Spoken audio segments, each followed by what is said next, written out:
যেদিকে তাকাই সেদিকে আপনার অনিয়ম, দুর্নীতি, স্বজনপ্রীতি এবং সামনে এগিয়ে চলার পথে বাধা প্রতি ক্ষেত্রে। এবং বাংলাদেশে যে নিয়ম হয়ে গেছে, তদবির ছাড়া কোনো কাজ হবে না। এই ধরনের একটা সমাজে আপনারা কি করে আশা করতে পারেন যে আপনারা অনেক উপরে উঠবেন, বাংলাদেশকে শিখরে নিয়ে যাবেন? পারবেন না। যেদিকে তাকাই সেদিকে আপনার অনিয়ম, দুর্নীতি, স্বজনপ্রীতি এবং সামনে এগিয়ে চলার পথে বাধা প্রতি ক্ষেত্রে। এবং বাংলাদেশে যে নিয়ম হয়ে গেছে, তদবির ছাড়া কোনো কাজ হবে না। এই জুলাই সনদ, আপনার সংবিধান, এগুলো নিয়ে বাহাজ হচ্ছে, তর্ক বিতর্ক হচ্ছে। হওয়া ভালো, অবশ্যই হওয়া ভালো, কিন্তু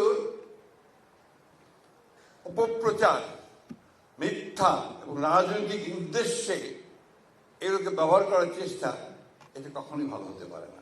কারণ একটা ভুল ধারণা দেওয়া হচ্ছে জনগণের মধ্যে, বিশেষ করে আপনাদের ওই সোশ্যাল মিডিয়ার মধ্যে, যে বিএনপি সংস্কার মানে না। বিএনপি তো সংস্কারের জনক।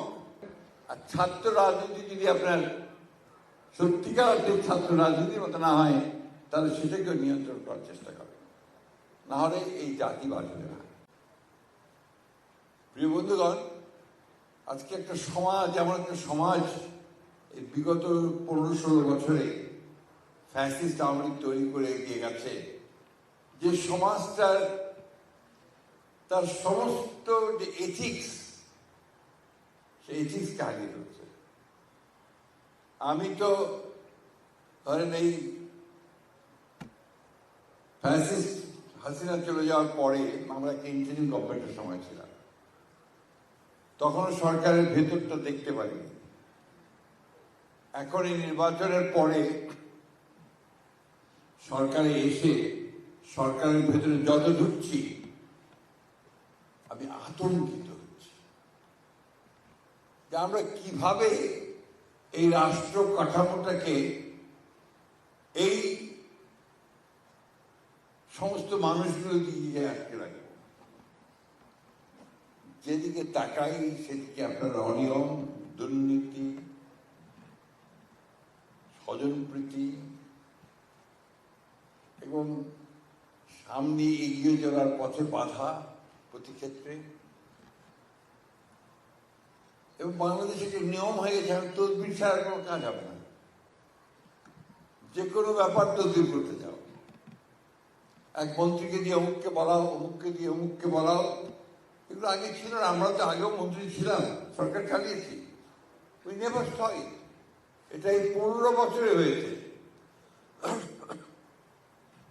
আপনারা কিছু মনে করবেন না, অনেকেই গেছেন ভাইস চ্যান্সেলর হওয়ার জন্য তদবির। দুঃখজনক, কারণ এটা তার পর না, এটা হচ্ছে সিস্টেম। এবং আরো ব্যাপার আছে যেগুলো আমি আপনাদের সঙ্গে সঙ্গে সঙ্গে বলতে চাই না। এই ধরনের একটা সমাজে আপনারা কি করে আশা করতে পারেন যে আপনারা অনেক উপরে উঠবেন, বাংলাদেশকে শিখরে নিয়ে যাবেন? পারবেন না। মেরিটোক্রেসি ছাড়া, মেধা ছাড়া, সততা ছাড়া, বুদ্ধিমত্তা ছাড়া, পরিশ্রম ছাড়া কখনো এগুলো যায় না। আপনারাও নিশ্চয়ই আমার সঙ্গে একমত হবেন, কারণ সবাই শিক্ষক আছেন, পণ্ডিত আছেন, পিএইচডি করা আছেন, সবাই। এই দিকটা আপনারা খেয়াল রাখবেন। জিয়া পরিষদ কিন্তু শুধু একটা সংগঠন না, এবং এটা বিএনপির কোনো অঙ্গ সংগঠন নয়। কিন্তু প্রেসিডেন্ট শহীদ জিয়াউর রহমানের তার যে বর্ণাঢ্য জীবন, তার আদর্শ, তার যে অলৌকিক, আমি বলি, ক্ষমতা ছিল অতি অল্প সময়ের মধ্যে দেশকে এগিয়ে নিয়ে যাওয়ার, এই সবগুলো মিলিয়ে তাকে তার জীবনটাকে কেন্দ্র করে এই পরিষদকে গঠন করা। এবং এর মূল উদ্দেশ্যে বহুবার আমি বলেছি আমাদের জিয়া পরিষদের ভাইদেরকে, নেতা যারা এটাকে পরিচালনা করেন, আমি তাদের নেতা হিসেবে আপনার সম্বোধন করতে চাই না। আমি তাদেরকে সম্বোধন করতে চাই জিয়া পরিষদের কর্মকর্তা হিসেবে, চিহ্নিত করতে চাই জিয়া পরিষদের গবেষক হিসেবে। এই জিনিসগুলো মাথার মধ্যে আনতে হবে। বহুবার বলেছি, কবির মুরাদ ভাই যখন বেঁচে ছিলেন তখন তাকেও বলেছি। উনি আরেকজন মানুষ ছিলেন যিনি জিয়া পরিষদ ছিলেন তার প্রাণ হৃদয়, তিনি এটা নিয়ে কাজ করে বেরিয়েছেন, ছুটে বেরিয়েছেন সব জায়গায়। কিন্তু আমি খুব কষ্ট পাই যখন শুনি যে সবখানে জিয়া পরিষদের দোকান খুলছে। Most unwanted. আমি বলেছি প্রেসিডেন্ট আমাদের ভারপ্রাপ্ত চেয়ারম্যান সাহেবকে এবং সম্পাদক সাহেবকে, মহাসচিবকে, দয়া করে জিয়া পরিষদের দোকান খুলবেন না। এর দোকান দরকার নেই আমাদের। আমাদের দরকার শ্রেষ্ঠ মানুষগুলোকে, আমাদের দরকার গবেষকদেরকে, আমাদের দরকার ভালো মানুষদেরকে যারা পথ দেখাবে, পথ পরিচালনা করবে। বিএনপির তো অনেক অঙ্গ সংগঠন আছে, ছাত্র দল আছে, যুব দল আছে, স্বেচ্ছাসেবক দল আছে, মহিলা দল আছে, শ্রমিক দল আছে, তাঁতি দল আছে, সব আছে। ওখানে আমার আরেকটা অঙ্গ সংগঠন দরকার নাই। আমার দরকার জিয়াউর রহমানের উপরে গবেষণা করে জিয়াউর রহমানের জীবনীটাকে কিভাবে আমরা আমাদের জীবনের কাজে লাগাতে পারি, রাষ্ট্রের কাজে লাগাতে পারি, সমাজের কাজে লাগাতে পারি, সেই কাজগুলো আমাদের করা দরকার। কয়েকটা বই তারা করেছেন, আমার চাপের মধ্যে পড়ে কয়েকটা কাজ করেছেন, আমি দেখেছি 7-8টা বই করেছেন। আমি যেটা সবচেয়ে, আমাদের বয়স হয়ে গেছে, চলে যাব কিছুদিন পরেই, সবচেয়ে খুশি হতাম যদি দেখতাম যে জিয়াউর রহমানের ওপরে আপনারা একটা গবেষণা করছেন, এবং এটা এমন একটা গবেষণা লব্ধ একটা পত্রিকা হবে, বই হবে, পত্রিকা তো বই হবে, যেটা জিয়াউর রহমানকে সারা বিশ্বে পরিচিত করবে। এটা আমাদের জন্য দরকার। আমার কাছে মানে আমি একটা মাত্র বই দেখেছি, যে বইটা আমার কাছে মনে হয়েছে যে কিছুটা রিসার্চ বুক, জিয়া রহমানকে ওইভাবে সামনে নিয়ে এসছে। এটা হচ্ছে যে মাহফুজুল্লাহ, প্রেসিডেন্ট জিয়া, তার বায়োগ্রাফি। এটা যদি আপনারা পড়েন তাহলে দেখবেন যে ওটার মধ্যে রিসার্চ করার কাজ আছে প্রত্যেকটা বিষয়। জিয়া রহমান যে কি ছিলেন আমাদের এই জাতির জন্যে, আমরা সেটা অনেকে অনুধাবনও করতে পারি না। আপনি চিন্তা করেন যে একটা মানুষ যিনি 1971 সালের 25শে ডিসেম্বরের আগে যাকে কেউ চিনত না, জানতো না, 26শে মার্চের পর থেকে তিনি হয়ে গেলেন বাংলাদেশের মুক্তিযুদ্ধের মূল নায়ক, কারণ তিনি মুক্তিযুদ্ধের ঘোষণা দিলেন।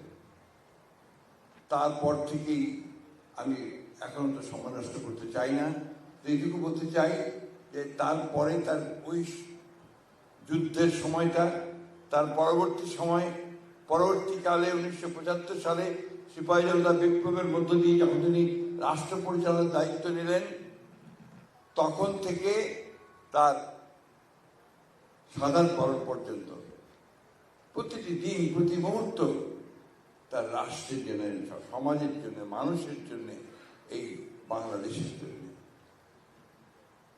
আপনি কি ভাবুন, আমার খুব একটা অভিজ্ঞতা হয়েছিল, উনি যখন deputy chief marshal administrator, Sayem সাহেব তখন প্রেসিডেন্ট, তখনও আপনার আমাদের এই গণতন্ত্র শুরু হয়নি।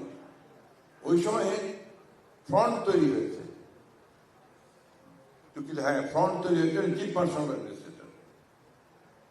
তখন কাজী জাফর সাহেব তখন শিক্ষামন্ত্রী হয়েছিল, মনে আছে আপনাদের? ওই সময় একটা শিক্ষা কমিশন গঠন করা হয়েছিল। আমি তখন শিক্ষা মন্ত্রণালয়ে ইউনেস্কো ন্যাশনাল কমিশনের কাজ করতাম। তো আমাদের 4 জনকে সিলেক্ট করা হলো অ্যাজ রিপোর্টার্স।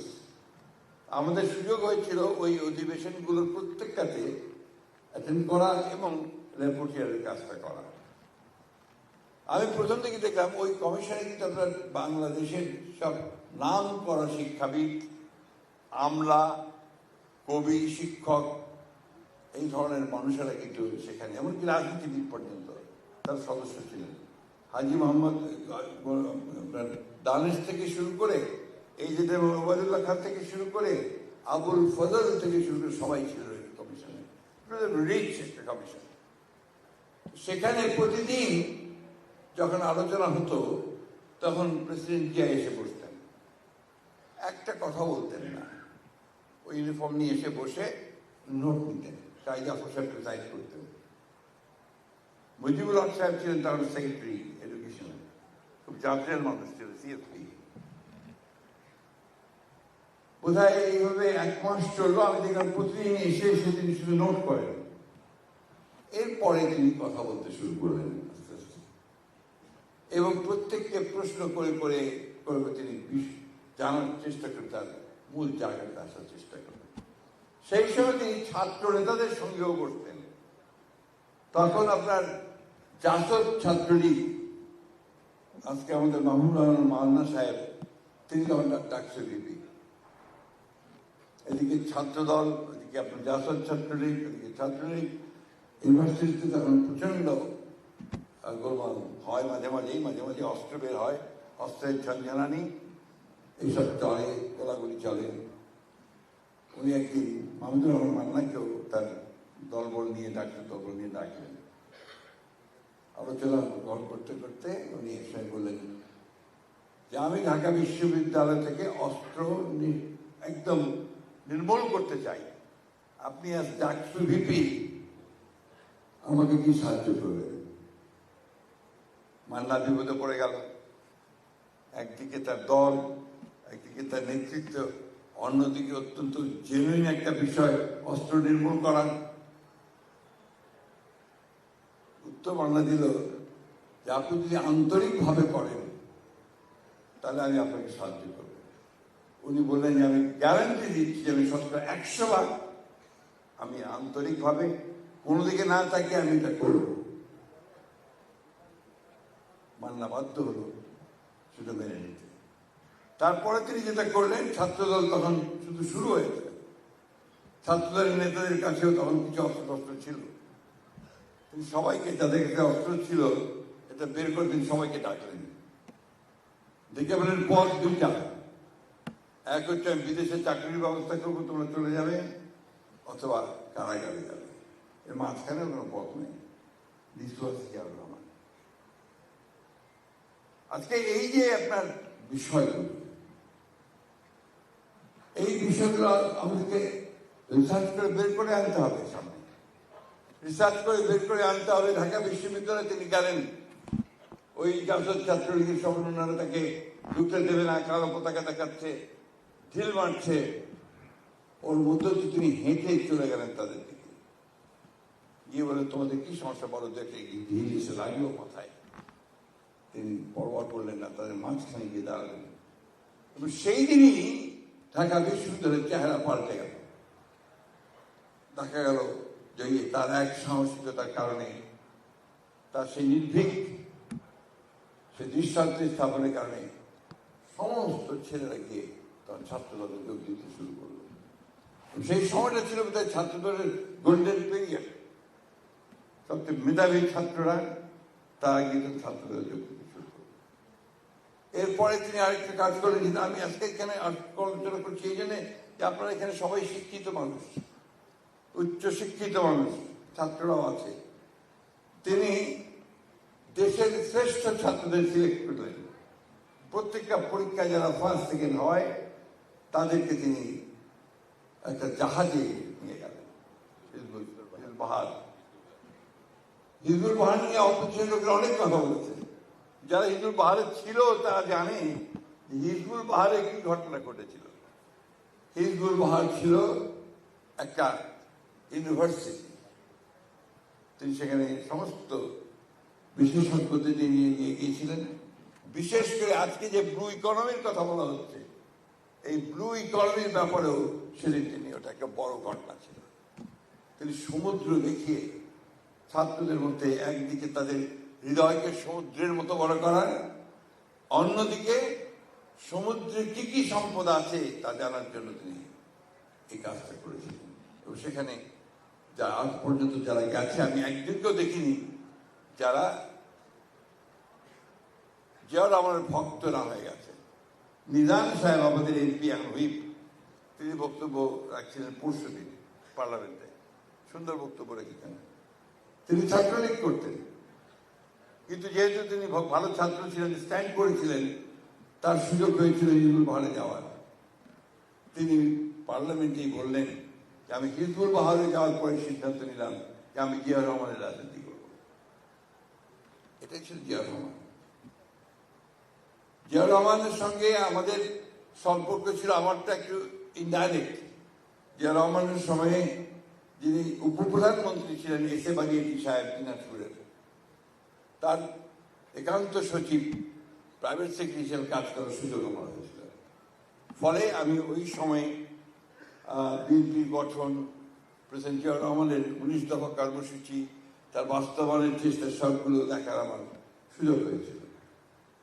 একবার প্রেসিডেন্ট জিয়া রহমান সাহেব দিনাজপুরে আসলেন, দিনাজপুর থেকে তিনি যাবেন রংপুর বাই রোড। আপনারা যারা গেছেন তারা জানেন যে 10 মাইল বলে একটা জায়গা আছে, তারখান থেকে আপনি আবার রংপুরের দিকে যেতে হয়। ওখানে একটা বড় টেক্সটাইল মিল আছে, তখন আপনার টেক্সটাইল মিলটা কাজ শুরু হয়েছিল শুধু। পাশেই একটা ছোট্ট গ্রাম। হঠাৎ করে তিনি গ্রামটার কাছে গিয়ে গাড়ি থামালেন, নিজে গাড়ি চালাতেন, পাশে ডিসি বসে থাকতো। তিনি গাড়ি থামিয়ে তিনি গ্রামের মধ্যে চলে গেলেন। সবাই তো পেছনে দৌড় দেওয়া শুরু করেছে, গাড়ি থেকে নেমে উনি যে একটা জীর্ণ বাড়ি, সেখানে গিয়ে ঢুকলেন, ঢুকে গিয়ে দেখলেন যে একজন সামনে একজন বুড়ি আছে, বুড়ি বসে আছে, বাকি ছেলেরা তো কাজে গেছে। উনি কি বললেন যে মা আমি একটু পানি খাবো। বুড়ি তো বুঝতেই পারেনি কে এসছে, কি ব্যাপার। এটা বুঝতে পারছে বড় মানুষ তো এসছে, সে কোনো রকমে তার বাসায় যে সবচেয়ে ভালো গ্লাসটা ছিল সেখানে একটু পানি নিয়ে গেছে। তুই পানি গ্লাস হাতে দিয়ে তিনি বললেন মা আপনি শুধু পানি দিলেন। বুড়ি খুব লজ্জা পেয়ে গেল, বলছে বাবা ঘরে তো আর কিছু নেই। বলছে আজকে যদি আপনি এখানে একটা কলার গাছ লাগাতেন, একটা পেঁপের গাছ লাগাতেন, একটা মুরগি থাকতো, তাহলে কিন্তু আপনি আমাকে একটা ডিম অথবা একটা কলা দিতে পারতেন। এই যে মানুষকে অনুপ্রেরণা দেওয়া, মানুষকে আপনার সাথে নিয়ে কাজ করা, একটা অদ্ভুত শক্তি ছিল তার। সেই শক্তি নিয়ে এটা কয়েকটি ঘটনা মাত্র তাই বললাম। তো এই মানুষটার মধ্যে যেটা ছিল সেটা ছিল একটা জাতিকে কি করে অতি অল্প সময় দ্রুত টেনে না উপরে তোলা যায়, এবং সেই কাজটাই তিনি করার চেষ্টা করেছেন। সততা, এই কথাটা তিনি প্রমাণ করেছেন তার জীবনে, যে অনেস্টি ছাড়া কখনো বড় কাজ করা যায় না। চুরি করে আমি ভালো কাজ করতে পারবো না, ঘুষ খেয়ে ভালো কাজ করতে পারবো না। আপনারা দেখুন, আমার খুব অবাক লাগে মাঝে মাঝে, বাংলাদেশে যত মসজিদ আছে আর যত মন্দির আছে, এগুলো তো সব মানুষের একদম ধর্মপুত্র যুধিষ্ঠির হয়ে যাওয়া উচিত, তাই না? এখানেই নাকি আবার সবচেয়ে বেশি হচ্ছে আপনার দুর্নীতি। তাহলে তাহলে ওই সেই বাণীগুলো, কথাগুলো, মসজিদ তৈরি করাগুলো, এগুলো মন্দির করা, এগুলোর ভেতরে কি? আমি কথাগুলো এই জন্য বলছি যে আজকে একটা সুযোগ এসছে আমাদের দীর্ঘ 15 বছরের ফ্যাসিস্ট বিরোধী সংগ্রাম, লড়াই, অনেক ত্যাগ, অনেক তিতিক্ষা, অনেক কষ্ট, অনেক যন্ত্রণার মধ্য দিয়ে, আমাদের ছাত্রদের রক্ত মধ্য দিয়ে, শিশুদের রক্তের মধ্য দিয়ে আমরা একটা পরিবর্তন পেয়েছি, একটা সুযোগ সৃষ্টি হয়েছে যে আমরা একটা নতুন করে আমরা বাংলাদেশকে গড়ব। অনেক ঝামেলা এর মধ্যে, আপনারা সবাই জানেন, সবাই শিক্ষিত মানুষ। এই জুলাই সনদ, আপনার সংবিধান, এগুলো নিয়ে বাহাজ হচ্ছে, তর্ক বিতর্ক হচ্ছে। হওয়া ভালো, অবশ্যই হওয়া ভালো, কিন্তু অপপ্রচার, মিথ্যা এবং রাজনৈতিক উদ্দেশ্যে এগুলোকে ব্যবহার করার চেষ্টা, এটা কখনোই ভালো হতে পারে না। ওটা সবচেয়ে বড় কথাটা যে জুলাই সনদ, আমি কথাগুলো একটু বলতে চাই, কারণ আপনারা এখানে সবাই শিক্ষিত মানুষ। এই জুলাইয়ের সনদের প্রত্যেকটা জায়গায় আমরা ছিলাম। আমাদের দল থেকে যে দুজন স্বাক্ষর করেছেন, আমি আর সালাউদ্দিন সাহেব, যেটা আমরা জুলাই সনদ স্বাক্ষর করলাম, তার আগে জুলাই ঘোষণা হচ্ছে, সেটাও আমরা ড্রাফট করে আমরা একসাথে দিয়েছি। আমরা খুব পরিষ্কার করে বলেছিলাম যে আলোচনার মধ্যে যেগুলোতে আমরা একমত হব না, সেগুলোতে আমরা নোট অফ ডিসেন্ট দেব। আমরা নোট অফ ডিসেন্ট দিয়েছিলাম, সেগুলো লিপিবদ্ধ আছে জুলাই সনদের বইটার মধ্যে, আপনারা যদি দেখেন। এখন অবলীলায় বলছে যে না, সবটাই করতে হবে। আমরা তখনই কিন্তু আপনার প্রেস কনফারেন্স করে বলেছিলাম, যখন আমাদের chairman, co chairman doctor Ali Riaz কমিশনের রিপোর্ট দিলেন, সেখানে কতগুলো রিপোর্ট থাকলো যেটা আমরা একমত হইনি। এগুলো মনে হলো নাজেল হলো, সে নাজেল হলো না, বাংলাদেশকে আরো বিপদে পড়ার চেষ্টা করা হলো। যেমন আনুপাতিক হারে আপার চেম্বার হবে, এটা আমরা কখনোই কি করি। এই জিনিসগুলো, এর মধ্যে আরো বিষয় আছে, অনেকগুলো বিষয় আছে যেগুলো আমরা একমত হইনি, সেগুলো তারা বলে দিল যে এগুলো হবে। আর এই নির্বাচনের পরে যারা নির্বাচিত হবেন, তারা আপনার সংবিধান সংস্কার পরিষদ গঠন করবে না। আমরা এটার সঙ্গে একমত একেবারেই হইনি, কারণ এটা কোনো নজির নেই। নির্বাচন হবে, পার্লামেন্ট গঠন করবে, পার্লামেন্ট আপনি যে সংশোধন আনতে হবে, সেই সংশোধন নিয়ে এসে সংবিধানকে পরিবর্তন করতে হবে। যাই হোক, আমি সেই বিতর্ক করার কথা এখানে বলতে আসিনি। আমি যেটা বলতে এসেছি আপনাদের কাছে, যারা জিয়া পরিষদ সদস্য আছেন, যারা জিয়া পরিষদ করছেন, এই বিষয়গুলো আপনাদেরকেও প্রচার করতে হবে। তার জন্য আপনাদেরকে ওয়ার্কশপ করতে হবে। আপনারা জেনে যেন আপনাদের সদস্য বা বিশ্ববিদ্যালয়গুলোতে এটা নিয়ে কাজ করতে পারেন। কারণ একটা ভুল ধারণা দেওয়া হচ্ছে জনগণের মধ্যে, বিশেষ করে আপনাদের ওই সোশ্যাল মিডিয়ার মধ্যে, যে বিএনপি সংস্কার মানে না। বিএনপি তো সংস্কারের জনক। 1975 সালে শহীদ প্রেসিডেন্ট জিয়া রহমানই একদলীয় শাসন ব্যবস্থাকে বাদ দিয়ে বহুদলীয় গণতন্ত্র নিয়ে এসেছিলেন। তিনি জনগণের স্বাধীনতা, বাক স্বাধীনতা ফিরিয়ে দিয়েছিলেন। তিনি প্রেস ফ্রিডম দিয়েছিলেন, বিচার বিভাগের স্বাধীনতা দিয়েছিলেন। সেগুলো তো তখন সবচেয়ে বড় সংস্কার ছিল। এবং পরবর্তীকালে দেশের বেগম খালেদা জিয়া, তিনি পার্লামেন্টারি ফর্ম অফ গভর্নমেন্ট নিয়েছেন, প্রেসিডেন্সিয়াল ফর্ম অফ গভর্নমেন্ট। এগুলো সংস্কার নয়, এগুলো অনেক বড় সংস্কার।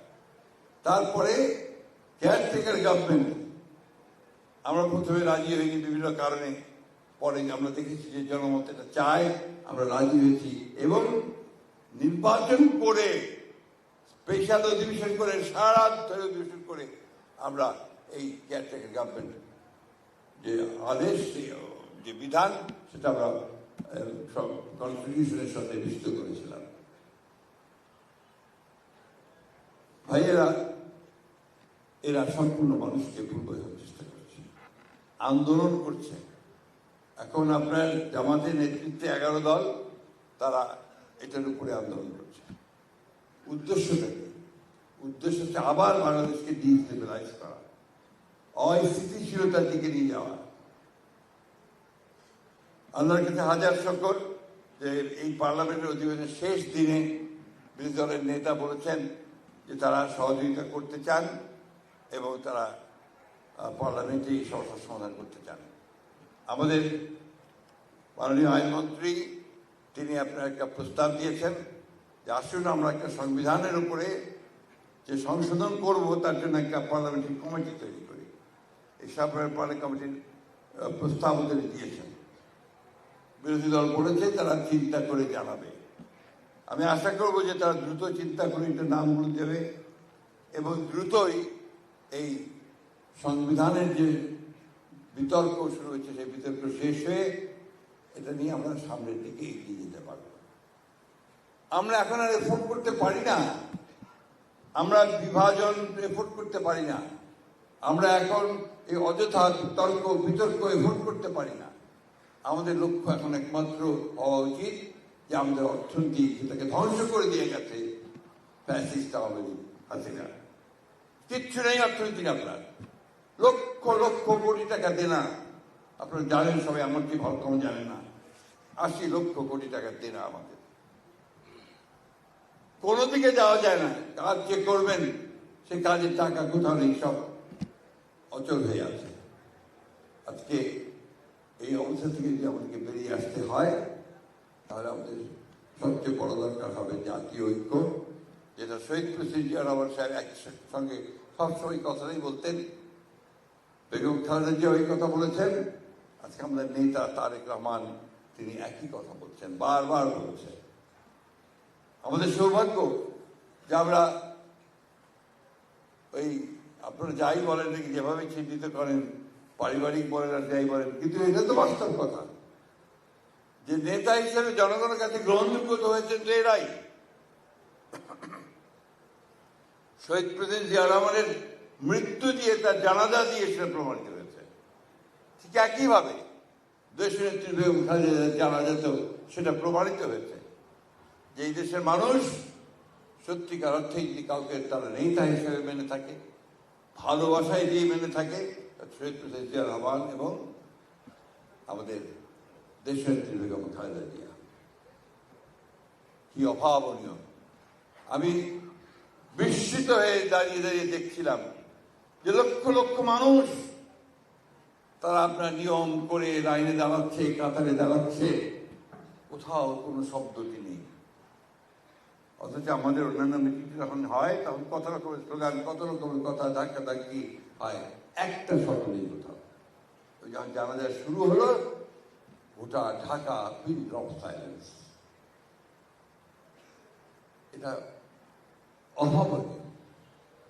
People's acceptance. ঠিক একইভাবে দেখুন আজকে আমাদের নেতা তারেক রহমান সাহেব, এটা তো আপনারা বিজ্ঞানী আছেন, অনেক জানেন যে প্রেসিডেন্ট জিয়া ছেলে, বেগম জিয়ার ছেলে, জিনের ব্যাপার আছে তো একটা, তাই না? কে আমাদের তো সব ডাক্তার সাহেব আছেন, জিনের ব্যাপার আছে না? তো সেই জিন তার মধ্যে আছে, সেই জিন তার মধ্যে আছে বলেই দেখবেন যে দিন রাত পরিশ্রম করছে এবং এখন পর্যন্ত একটা খারাপ কথা তার মুখ দিয়ে উচ্চারিত হয়নি। পার্লামেন্টে সেদিনে বলেছেন যে আসেন, ওয়ার্ক টুগেদার, আমরা একসাথে কাজ করি। এটাই হচ্ছে আমাদের বিএনপির, আমাদের নেতার, আমাদের জিয়াউর রহমান, খালেদা জিয়া এবং আমাদের নেতার বৈশিষ্ট্য। আমি বক্তব্য পারবো না, আপনাদের কাছে আমার আকুল আবেদন, আমরা কতদিন এই পৃথিবীতে থাকবো জানি না। জেনারেশন একটা আছে, যে আমাদের ভাইস প্রেসিডেন্ট সাহেব আছেন একজন, তিনিও মুক্তিযোদ্ধা, আমিও ওই সময়কার মানুষ, আপনার তার পরের জেনারেশনের মানুষ, তার পরের জেনারেশন এখানে আছেন। Let us all try to forget everything and build our nation. আমরা অনেক পিছিয়ে আছি, অনেক পিছিয়ে, পৃথিবী প্রতিযোগিতার পৃথিবী। আমাকে বলার দরকার নেই টেকনোলজি কোথায় চলে গেছে।